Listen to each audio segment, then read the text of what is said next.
जय श्री राम। सबसे पहले तो शिक्षक दिवस की आप सभी को बहुत बहुत शुभकामनाएं। न केवल टीचर्स को बल्कि उन पेरेंट्स को भी जो अपने बच्चे को एक शिक्षक के पास छोड़ते हैं, एक भरोसे के लिए कि वो बड़े होकर ज़रूर कामयाब रहेगा। चंद 4 महत्वपूर्ण लाइनों के साथ मैं अपनी वीडियो शुरू करना चाहती हूँ। गुरुर् ब्रह्मा गुरुर् विष्णु गुरुर्देवो महेश्वरा गुरुर् साक्षात परम ब्रह्मा तस्मै श्री गुरुवे नमः।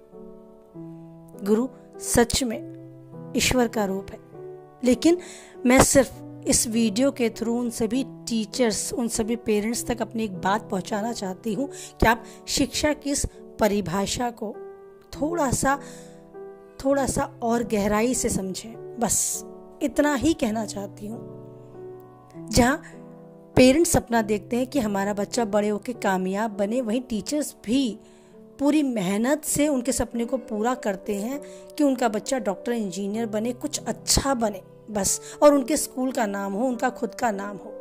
इसी भाग दौड़ में हर कोई है। माता पिता बच्चे की सारी इच्छाएं पूरी करते हैं, बस एक सपना होता है कि ये कामयाब हो जाए, अपने पैरों पर खड़ा हो जाए, हमारा नाम रोशन करे। और वहीं टीचर्स भी अपना जीवन यापन करते हैं और बदले में उनके सपने को पूरा करने के लिए जितना संभव हो उतना प्रयास करते हैं। उनको अच्छे से पढ़ाते हैं, एग्जाम्स लेते हैं, अगर मार्क्स कम हो तो गार्जियंस को स्कूल में बुलाकर उस बारे में बात करते हैं।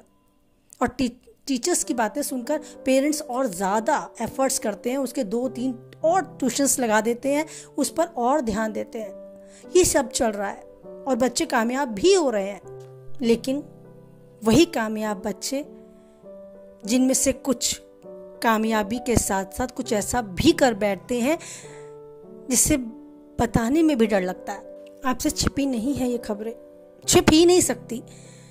जो कलकत्ता में हुआ और भी इधर उधर बहुत सारी ऐसी खबरें हमारे साथ आ चुकी हैं, हमारे जीवन शैली में, हमारी दिनचर्या में एक ना एक बार हमारी आंखों के सामने से गुजर ही जाती हैं।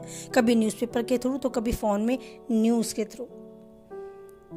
क्यों हुआ ऐसा, किसने किया ऐसा, बस इसी में उलझकर हम सब रह जाते हैं। लेकिन ऐसा करने वाला इंसान जिसने इतना घिनौना पाप किया वो अनपढ़ गवार नहीं था, वो मेंटली डिस्टर्ब नहीं था, वो पढ़ा लिखा एक अच्छे पद पर अधीन था। बस यही सबसे बड़ा दुख है। कुछ गलत हुआ, बच्ची बस में थी, गलती बच्ची की थी, ठीक। कुछ गलत हुआ, बच्ची इंस्टीट्यूट में थी, बच्ची स्कूल में थी, बच्ची कॉलेज में थी, तो क्या वहां भी दरिंदे हैं, वहां भी जानवर हैं?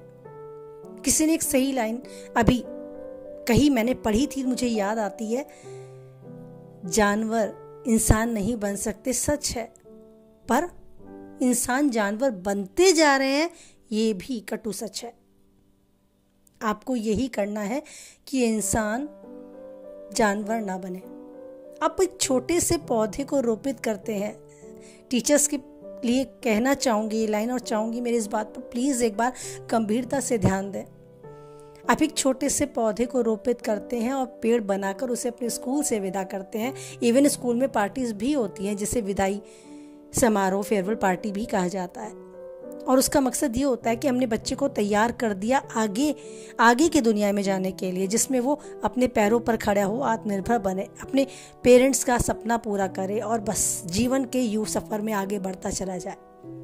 वहां तक पहुंचाने के लिए आपने बहुत ज़्यादा मेहनत की है, पर आप प्लीज अब उस मेहनत को थोड़ा सा इस तरफ भी करें कि अगर बच्चा ठीक से पढ़ नहीं रहा है, ना खुद पढ़ रहा है, ना औरों को पढ़ने दे रहा है, क्लासरूम में कुछ चोरी हुई है तो इस बच्चे ने चुराई है, क्लासरूम में कुछ शैतानी की बात हुई तो इसने की है, बस इन सब बातों पर सीरियसली ध्यान दें। वो बच्चा क्यों औरों से अलग है, पढ़ाई में बहुत अच्छा है, लेकिन अंदर खाने उसके मन मस्तिष्क में क्या चल रहा है, इसके बारे में भी जानने की कोशिश करें।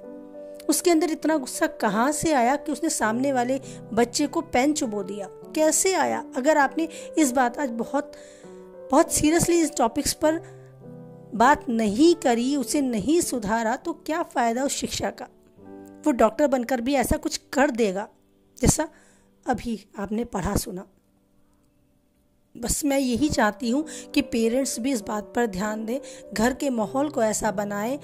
कहाँ से उसके दिमाग में वो सब चीज़ें आई, वो क्रोध कहाँ से इतना ज़्यादा हो गया कि सामने वाले को पकड़ के वो खा जाए, उस गुस्से में क्यों वो अपने गुस्से को सहन नहीं कर पाया? क्यों विनम्रता का भाव उसके अंदर कभी नहीं आया? क्यों ऐसा हुआ? हमें अपने बच्चे को डॉक्टर इंजीनियर बनाने से पहले एक अच्छा इंसान बनाना है। ये ही सबसे बड़ी बात होनी चाहिए एक शिक्षक के लिए और पेरेंट्स के लिए। मेरी वीडियो का केवल और केवल यही मकसद है कि आप इन बातों पर ध्यान दें कि उसकी गतिविधियां क्या है, क्या क्या एक्टिविटीज़ वो करता है। कुछ पढ़ा मिलता है तो उठाकर उसे चुपचाप जेब में डाल देता है या जाकर ऑफिस में जमा करता है। किसी बच्चे ने उसको धक्का दिया तो उसकी कंप्लेंट सीधे टीचर से करता है या उस बच्चे को समझाता है कि ऐसा ना करे या पकड़ के उसे 2 थप्पड़ जड़ देता है। क्या करता है, क्या स्टेप लेता है वो ऐसी गतिविधियों पर? अगर आपको लगता है उसका स्टेप बिल्कुल गलत था तो उस बच्चे को ऐसा व्यवहार करने के लिए क्यों किया, इस पर आप ध्यान दें। बस मेरा मकसद यही है। वो बच्चा छोटी छोटी गलतियां कर रहा है, आपके सामने है, थोड़ा सा पनिशमेंट दिया और बैठा दिया। उस बच्चे को एक अच्छा इंसान भी बना दें प्लीज़। उसके लिए ज़रूरी है एक ऐसा माहौल दें। स्कूल में गीता को कंपलसरी करना पड़े तो कर दें, क्योंकि हमारी गीता जिस पे हमारा अधिकार है वो विदेशों ने एक सब्जेक्ट के रूप में, एक कंपलसरी सब्जेक्ट के रूप में अपने स्कूल में शुरू कर दी। फिर हम पीछे क्यों? बच्चों को वही पढ़ाया जा रहा है जो उनके माइंड में चल रहा है, उनके माइंड में सीधे जा रहा है हमारा पढ़ाया हुआ। तो हम अपने पढ़ाने के एक सब्जेक्ट को क्यों शुरू ना करें? स्कूल में 108 बार हर बच्चा बोलेगा जय श्री राम, जय श्री राम, जय श्री राम। कुछ भी जो आपको सही लगता है बच्चे को माइंड को एक पॉजिटिवनेस लाने के लिए, उसके माइंड में एक अच्छे गुण को लाने के लिए, विनम्रता का भाव लाने के लिए, मुस्कुराहट के लिए, झुकने के लिए, सॉरी फील करने के लिए, उसके व्यवहार में एक पोलाइटनेस लाने के लिए, जो भी आपको सही लगता है उससे शुरू करें। आप टीचर हैं, बस मैं यही चाहती हूँ। आज की वीडियो सिर्फ इतनी है कि उसे डॉक्टर इंजीनियर बनाने के लिए जितनी मेहनत हम सब लोग करते हैं, हम सब लोग मींस टीचर्स और पेरेंट्स, एक अच्छा इंसान बनाने के लिए भी मेहनत शुरू कर दें। वो गुस्सा क्यों कर रहा है और कैसे उसके गुस्से को शांत किया जाए, उस तरफ ध्यान दिया जाए। घर के माहौल को भी इतना पॉजिटिव कर दिया जाए कि वो बच्चा घर में सुकून और आनंद की अनुभूति करे, घर से बाहर निकल के अपने फ्रेंड्स के साथ टाइम स्पेंड ना करे। ऐसे माहौल को घर को बनाए, घर में भजन कीर्तन चले, कुछ अच्छे संत उनकी वाणी बच्चे के कानों में पड़े, धीरे धीरे वो उसे सुनना शुरू करेगा, फिर उसका अनुसरण भी करना शुरू करेगा। इतना करना शुरू कर दें, एक अभ्यास शुरू करें, एक प्रैक्टिस शुरू करें, खुद को और बच्चे को उस सनातन से जोड़ने की, उस आध्यात्मिक शक्ति से जोड़ने की। आप देखेंगे अगर आपका बच्चा इस आध्यात्म की तरफ कुछ पल देना शुरू कर दे तो उसके मन में वो क्रोध स्वतः ही शांत होता चला जाएगा, एक अच्छा इंसान बनेगा, पापी नहीं।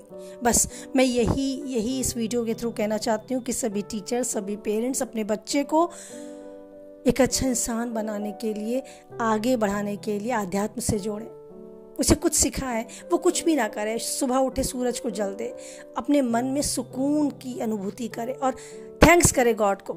Thank you so much God, मुझे इतना अच्छा परिवेश देने के लिए, मुझे स्वस्थ शरीर, स्वस्थ मस्तिष्क देने के लिए थैंक यू सो मच। बस इतना भी वो अगर सच्चे मन से करता है तो आप देखेंगे वो गलत तरफ चलेगा ही नहीं, कुछ गलत करेगा ही नहीं। अगर किसी को गलत करते देखता है तो या तो मुंह मोड़ लेगा या उसके लिए कदम उठाएगा कि सामने वाला गलत कर रहा है वो गलत ना करे, उसके लिए यथासंभव प्रयास करेगा। बस इतना अगर आपका बच्चा करता है तो डेफिनेटली आप आंख बंद करके कह सकते हैं कि मुझे गर्व है मैंने इसे जन्म दिया, मुझे गर्व है कि मैंने इसे शिक्षा दी।